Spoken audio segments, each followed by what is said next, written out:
일단 오늘은 확실히 이제 자사주 매입의 효과가 반영되는 하루였던 것 같아요. 어제는 이제 넥스트레이드에서 반영되다 보니까 그 효과를 온전히 확인하기가 조금 어려웠고, 네, 오늘은 오전장부터 삼성전자의 주주환원 가능성 이슈까지 계속해서 이제 기사로 나오면서 호재가 호재를 부르는 뭐 그런 모습이 아니었나 싶습니다. 단기간에 일단 자사주 매입 효과는 주가에 반영됐다라고 보고요. 다시 이제 눌림이 올 수는 있겠죠. 조금 유연하게 대응하실 필요는 있을 것 같아요. 하루하루 너무 일희일비하지 않고. 자사주 관련된 이슈는 뭐 계속해서 말씀을 드리겠죠. 주도주의 귀환이라고 이제 제목은 잡아봤습니다. 이렇게 되면 소부장에 대한 관심도 뭐 일정 부분 좀 필요하지 않을까 싶고, 오늘의 핵심 이슈는 결국 두 개죠. 네, 국채 바이백에 대한 부분들, 그다음에 자사주 매입. 이 국채 바이백도 의미가 있죠. 그러니까 바이백이라는 이 정책 자체에 대한 뭐 크기가 뭐 엄청나다 이거는 아닌데, 중요한 건 미국의 재무부가 국채 금리 인상을 간과하지 않겠다라는 의지를 보여줬다. 요게 핵심입니다, 결국은. 그러니까 계속해서 이 국채 금리 인상은 부담이에요. 미국 10년물 국채 금리가 올라갈 때 시장이 뭐 아유 상관없어요, 좋아요 이렇게 한 적은 없습니다, 사실은. 그래서 항상 이제 부담을 안고 가는 건데, 근데 이제 중요한 건 원래 이제 미국의 10년물 국채 금리가 올라가면 이제 금리 인상에 대한 우려감이 높아졌다. 항상 이렇게 해석을 하거든요. 근데 지금은 좀 달라요. 미국의 10년물 국채 금리는 바이백 전에 계속 올랐지만 연준의 금리 인상 가능성은 오히려 떨어졌어요. 이게 왜 반대로 갈까? 이걸 생각해 보면 미국의 국채 금리 상승은 금리 하나만으로 움직이는 게 아니었기 때문이다. 이렇게 볼 수 있어요. 전에도 한번 말씀드렸지만 미국채를 많이 가지고 있는 건 일본, 유럽, 중국입니다. 근데 이 세 국가 모두 미국 국채를 줄이고 있어요. 가격이 떨어질 수 있다는 거죠. 금리는 올라가겠죠. 추가적으로 하이퍼스케일러들이 어마어마한 회사채를 발행하면서 시중의 유동성을, 채권 유동성을 빨아가고 있어요. 그럼 국채에 대한 수요는 상대적으로 떨어지겠죠. 20년물 국채 금리가 최고 수준에서 낙찰됐다라는 기사가 나왔습니다. 보신 분들도 있을 텐데 그만큼 미국 국채 인기가 이전보다 없어지고 있는 거예요. 이거는 국채 금리 상승을 불러옵니다. 그리고 이거는 금리 인상 우려감과는 살짝 별개로 봐야 되겠죠. 어쨌든 국채 금리가 올라가는 건 좋은 현상은 아니기 때문에 재무부가 개입해서 야 우리 간과하지 않을 거야. 국채 금리를 잡기 위한 정책들 충분히 쓸 수 있어. 라는 것을 이번에 바이백 카드를 통해서 보여줬다라고 생각을 합니다. 그런 부분들이 시장에 안정감을 줬죠. 근데 그렇다고 해서 미국의 국채 리스크가 다 해소됐냐? 아니죠. 여전히 리스크는 있습니다. 그래서 이 리스크를 간과하면 안 돼요.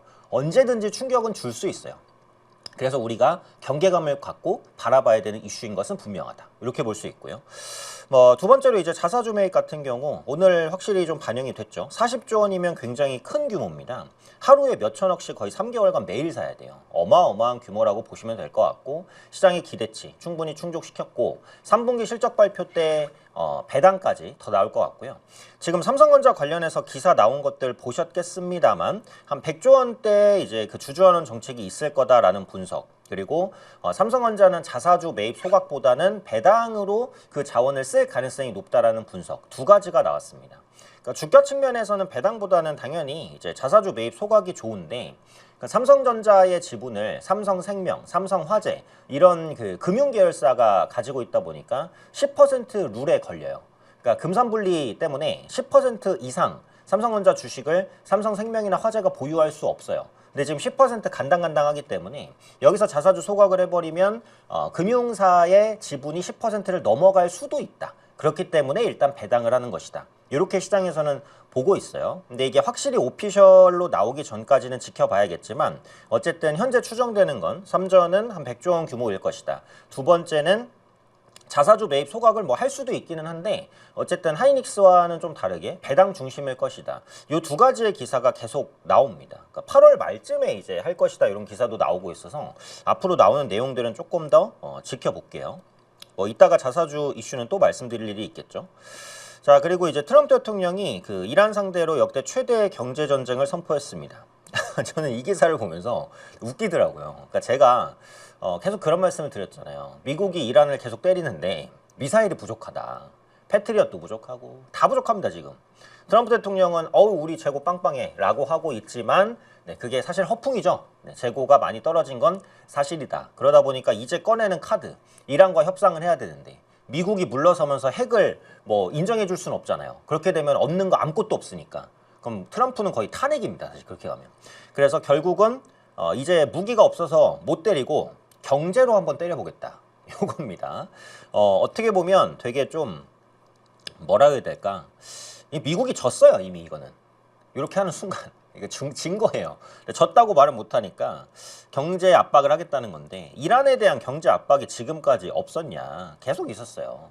계속 있었어도 끈질기게 물고 늘어진 게 이란입니다. 그래서 이란을 상대로 했을 때는 이게 전쟁이라는 게 만만치 않구나 뭐 이런 부분들을 알 수 있었던 거고 어떤 식으로 이제 올가맬지는 좀 지켜봐야 될 것 같아요. 그게 실제로 이란이 미사일을 직접 맞는 것보다 이란이 더 견디기 힘든 제재가 될지 아닐지 좀 더 지켜봐야 될 것 같습니다. 근데 중요한 건 이게 경제 제재로 가는 순간 더 길어질 가능성이 높다는 거예요. 예를 들어서 굉장히 강력한 무기로 빵빵 때리면 하루아침이라도 항복할 수도 있는 거잖아요. 예를 들어서. 근데 경제 제재라는 것은 그 효과가 시행한다고 다음날 나타나는 게 아니죠. 보통은 어떠한 경제 제재든 서서히 나타납니다. 그럼 그게 나타나는 시간까지가 길죠. 근데 트럼프 대통령은 지금 11월 중간선거를 앞두고 있어요. 3개월 남았는데 3개월 안에 이란이 항복할까? 쉽지가 않아요. 그러니까 이런 부분에 있어서는 이란 문제도 현재 상태를 유지하면서 굉장히 지리하게 좀 횡보 국면으로 갈 가능성이 높습니다. 그러면 당분간 국제 유가가 크게 내려가기는 좀 어렵다라고 볼 수도 있을 것 같아요. 그러니까 금리에 대한 부담은 계속 남아있는 것이다라고 또 이거는 해석할 수 있는 문제다라는 거죠. 그래서 트럼프 대통령이 그 11월에 중간선거의 승부를 북한으로 보고 있는 것 같이 보이기는 하죠. 김정은 위원장과 연말에 만날 것이다. 이런 얘기들. 근데 지금 북한에서는 어떠한 공식 언급은 없습니다. 논평을 보니까 김정은 위원장이 트럼프가 얼마나 양보할 수 있는지를 재고 있다. 뭐 이런 말들이 나오더라고요. 그러니까 지금 이제 돌아가는 걸 보니까 트럼프 대통령 혼자 이제 엄청난 쇼를 한 다음에 뭔가 성과가 제대로 나오는 게 없어요, 지금.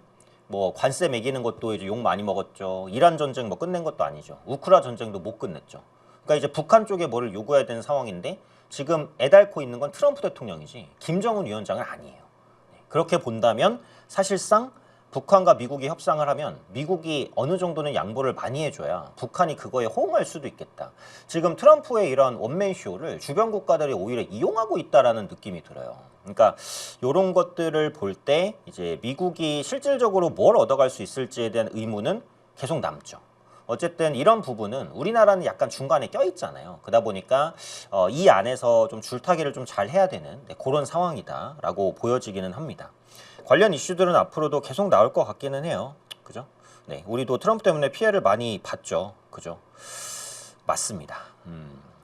약간 뭔가 새우등 터지는 느낌도 있고 그래서 그 안에서 조율을 잘 해야 될 것 같아요. 자, 그리고 트럼프 대통령이 그 클래리티 법의 의회 통과를 촉구했다라는 이슈가 있었습니다. 이건 좋죠?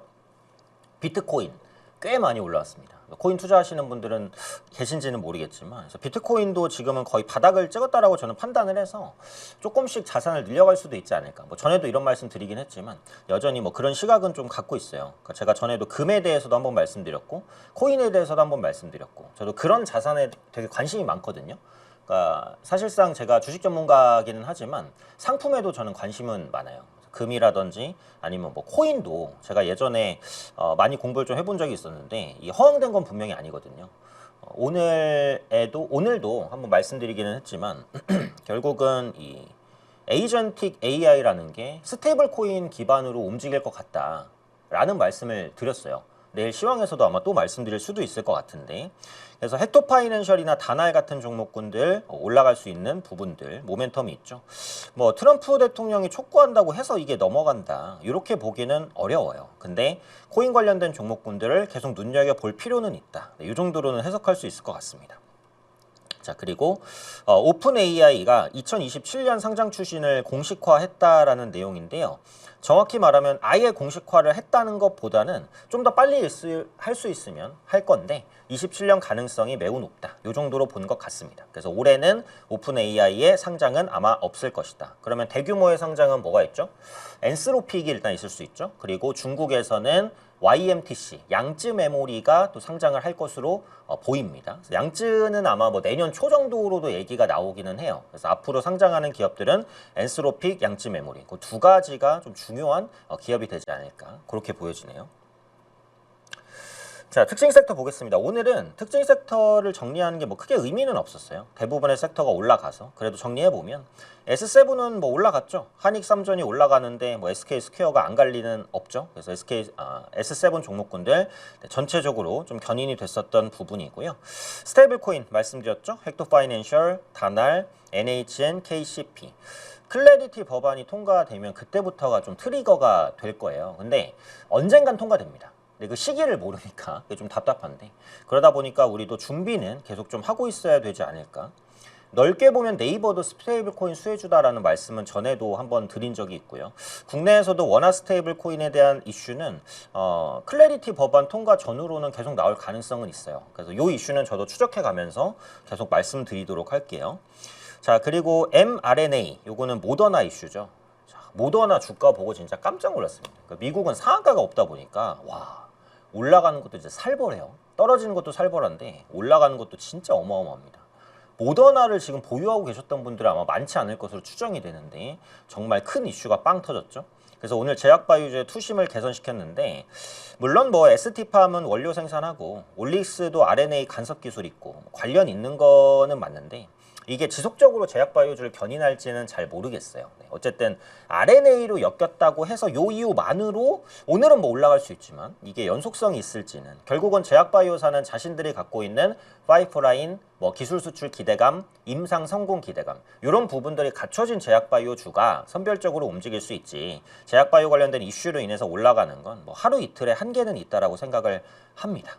그래서 수급적으로는 견인이 추가적으로 되기는 조금 어렵지 않을까, 이 정도의 생각이 들고요.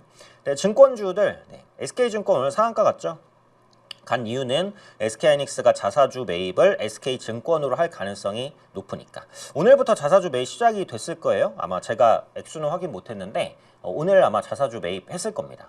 25분까지 했다고 했나? 네, 그 기사를 제가 한번 본 것 같고 11월 19일까지 할 건데, 그러니까 과거에 삼성전자가 그 주가 5만 원인가 6만 원일 때 자사주 매입을 했어요. 네, 그때 보시면은 매일매일 매수하는 액수가 아예 같지는 않습니다. 근데 패턴은 정확해요. 많이 빠지면은 많이 해요. 액수를 늘려요. 그리고 많이 안 빠지거나 올라가면 액수를 줄여요. 그러니까 SK하이닉스도 그렇게 할 가능성이 높습니다. 현재 시점에서 만약에 주가가 계속 올라가면은 자사주 매입 규모를 좀 적게 가져갈 거고, 많이 빠진다고 하면은 자사주 매입 규모를 늘릴 거예요. 그러니까 이런 부분들은 SK하이닉스의 주가의 하방 경직성을 강화시켜 준다는 거죠. 그래서 혹시라도 어떤 이유로, 아마도 매크로 이슈겠죠. 매크로 이슈로 SK하이닉스가 뭐 크게 흔들린다라고 한다면 그때는 이제 저가에서 또 없으신 분들은 모아 가시거나 비중을 늘리실 분들은 늘려가는 그런 계기로 삼을 수도 있겠다는 생각이 들어요. 대규모의 자사주 매입을 할 때는 항상 주가의 하방 경직성은 걸립니다. 어떤 종목이든 대규모의 자사주 매입을 하는 기간 동안 주가가 아예 박살난 적은 거의 없어요. 뭐 이런 건 절대 기준은 아닌데 과거 경험상 그렇거든요. 그래서 자사주 매입은 주가의 하단을 튼튼하게 해주는 요인이다. 이 정도까지를 보고 대응에 참고하시면 좋을 것 같아요. 삼성증권과 일단 키움증권 3분기는 2분기보다 실적은 안 좋을 것 같은데 그래도 절대 실적이 좋았기 때문에 한번 주목할 수 있다. 인터넷주 네이버, 카카오, 네이버는 또 많이 보유하셨으니까 제 인터넷주를 한번 올려봤고요. AI 팩토리 모멘텀 꾸준하게 견인될 수 있다, 이렇게 보여집니다. 주요 이슈들 한번 볼게요. 오늘은 반도체가 주인공이었기 때문에 이슈도 다 반도체입니다. 그래서 삼성 파운드리 참 좋아지고 있습니다. 가격 인상까지 나왔어요. 심지어 와, 이게 너무 격세지감인 게 삼성 파운드리는 적자에 허덕이면서 가동률 50%도 안 됐었어요. 정말 아이고 고객님 우리한테 한번 맡겨주세요 이랬었던 상황이었는데 지금 TSMC에 맡기고 싶어도 못 맡기죠. 대기표를 엄청 뽑아야 되니까. 그러니까 이거 좀 못 믿어도 이게 삼성 파운드리 가볼까? 요즘에 수율도 잘 나온다고 하는데, 그러니까 삼성 파운드리로 많이 몰렸고 얼마 전에 가동률 100% 육박했다라는 기사가 나왔고 오늘은 가격 인상 기사까지 나왔어요. 가격 인상 기사는 이제 해외에서 나온 건데 삼성 파운드리가 이제 인정한 거는 아닙니다. 인정하진 않았지만 아무래도 인상한 게 맞는 것 같아요. 좀 구체적이에요. 내용 보니까. 그러니까 중국 고객사로는 조금 더 인상이 활발하게 진행이 됐다. 그러니까 이런 행보들을 보면 요즘에 그 녹화 아닙니다. 라이브입니다. 라이브예요. 그래서 요즘에 이제 행보를 보면 그 중국이 AI에 엄청 신경을 많이 쓰는 게 생각이 되는 게, 얼마 전에 그 엔비디아의 H200 호퍼 200 칩이죠. 그거를 중국이 수입했다라는 기사가 나왔어요. 그러니까 중국이 웬만하면 미국 측 자기들도 쓰기 싫고 그 화웨이의 뭐 어센드나 이런 칩 쓰고 싶겠지만 아직은 성능이 딸리니까 미국 칩을 받겠다라는 의지고, 그 다음에 중국향 주문이 삼성 파운드리로 엄청 몰린대요. 그러니까 중국도 SMIC라는 파운드리가 있잖아요. 근데 수율이나 이런 면에서 당연히 삼성 파운드리의 상대는 아니죠. 그래서 중국 업체들이 미국 칩도 어쨌든 제한적으로 구매하고 삼성 파운드리도 많이 찾고, 그러니까 AI에 정말 진심이다 라는 겁니다. 중국의 투자가 앞으로도 꾸준히 삼성 파운드리엔 도움이 될 것이다 라고 보여지고요. 삼성전자가 27일에 갤럭시 S26의 새 모델을 공개한다고 합니다. 이런 적이 있었나 모르겠어요. 26은 지금 다 나와 있잖아요. 다 나와 있고 얼마 전에 나온 게 폴드고, 근데 이번에 그 폴드에서 4대3 비율의 폴드로 삼성전자가 엄청 흥행을 이끌었단 말이에요. 그러니까 이거 우리 그러면 새로운 폼팩터를 또 내놔볼까? 이런 생각을 하는 게 아닌가? 그래서 이번에 나오는 모델은 아마 갤럭시 S26 FE일 것으로 예상이 됩니다. 팬덤 에디션의 약자일 거예요. 팬덤 에디션. 그래서 디자인이 바뀔지 뭘지는 모르겠지만 그동안의 FE 버전은 조금 저가 버전이었거든요. 그래서 이번에도 그럴지는 한번 지켜보자. 삼성이 이번에 그 새로운 폼팩터로 재미를 좀 봤기 때문에 S26에서도 그 재미를 후속적으로 볼 수 있을지를 한번 지켜볼 부분이다 라고 생각을 합니다. 자, TSMC 인텔의 후공정 패키징 일부를 위탁했다라는 건데 이것도 되게 의미가 있어요. 자, TSMC가 인텔의 후공정 패키징을 일부 위탁했대요. 인텔도 파운드리가 있고 TSMC도 파운드리죠. 경쟁사입니다, 사실상. 그러니까 경쟁사의 물량을 준 거예요. 정말 흔치 않은 일이죠. 그러니까 이 기사를 통해서 알 수 있는 건 뭐죠? 그만큼 파운드리가 꽉 찼다. 더 받을래야 받을 수가 없다. 물량이 풀부킹 돼갖고 무지하게 돌아간다. 만년 2위였던 삼성 파운드리가 물량을 다 채우고 가격을 인상할 정도면 말 다 했죠. 글로벌 파운드리 시장에서 점유율 1위는 TSMC 압도적입니다. 70%. 2위가 삼성전자 7%. 2위랑 1위 격차가 말도 안 되게 벌어졌어요. 그럼에도 불구하고 삼성전자가 물량을 꽉 채웠다는 것은 정말 엄청난 물량이 쏟아지고 있다. TSMC도 다 소화가 안 되니까 인텔의 일부 물량을 넘긴 거 아니냐. 그러니까 이런 부분들은 AI가 참 여전히 견고하긴 하구나. 이 부분들을 다시 한번 확인시켜줬다고 이렇게 판단이 되는 거죠.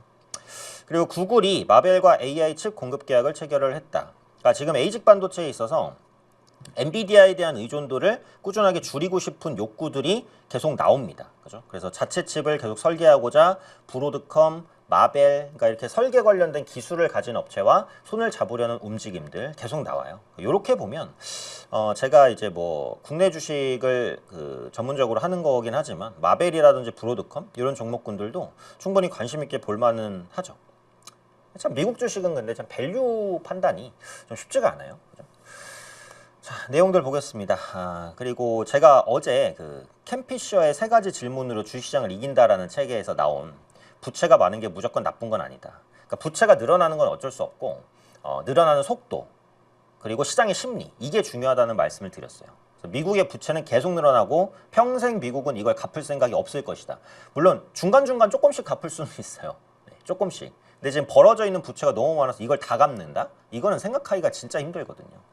그래서 지금 미국 부채가 늘어나는 것에 시장이 신경 쓰고 있지만 부채의 절대치가 늘어나는 것은 크게 관계는 없습니다. 단지 앞서 말씀드린 대로 늘어나는 속도 그리고 이자 비용을 감당할 수 있느냐 이 부분으로 포커스가 높아질 거예요. 그래서 이 부분을 미국이 잘 해결을 한다면 시장에 큰 영향이 없을 거고, 근데 이 부분을 이제 잘 해결을 못한다면 현재 위치에서는 조금 힘든 그런 상황이 발생할 가능성이 높겠다. 이렇게 보고 있습니다. 그리고 채권의 매력이 약화됐다라는 것은 아까 말씀을 드렸습니다. 채권은 매력이 약화가 될 수밖에 없는 게 채권은 원래 금리 인하 기대감이 있어야 인기가 높거든요. 근데 지금은 금리 인하가 쉽지가 않잖아요. 그러니까 기본적으로 인기가 없고, 두 번째는 회사채가 매력적인 게 너무 많아요. 지금 하이퍼스케일러들이 회사채를 막 찍어내니까 큰 손들이 그쪽으로 간단 말이에요. 당분간 채권 시장이 힘을 쓰기가 참 쉽지가 않겠다. 근데 채권 금리는 높으니까 만약에 채권을 사서 만기까지 가져갈 거면 또 할 만할 것 같긴 해요. 근데 만기까지 안 가져가고 중간에 차익을 먹겠다라고 한다면 여전히 채권 시장은 좀 쉽지 않은 환경이 있다. 이렇게 보여집니다. 그래서 당분간 채권은 투자하기가 만만치가 않을 것 같다는 느낌이 있어요. 이슈들 한번 보면요. 2분기 미국의 저가폰 출하량이 급감했다. 메모리 값 상승 여파. 요즘에 저가 스마트폰의 메모리를 조금 빼서 덜 쓰고 너무 비싸니까 이 이슈는 계속 나오고요. 내년에 와이드 폴드, 폴더블을 확대한다. 요즘에 폴더블 잘 나가잖아요. 그래서 폴더블 확대는 힌지 관련된 종목, 예를 들면 파이넴텍 아니면은 뭐 KH바텍 이런 종목군들에 대한 주목도를 높이고, 그 다음에 아이폰 폴더블이 나올 거니까 여기에는 뭐 BH나 FPCB 플렉서블 PCB 공급하는 업체들이 좀 주목받을 수 있겠죠.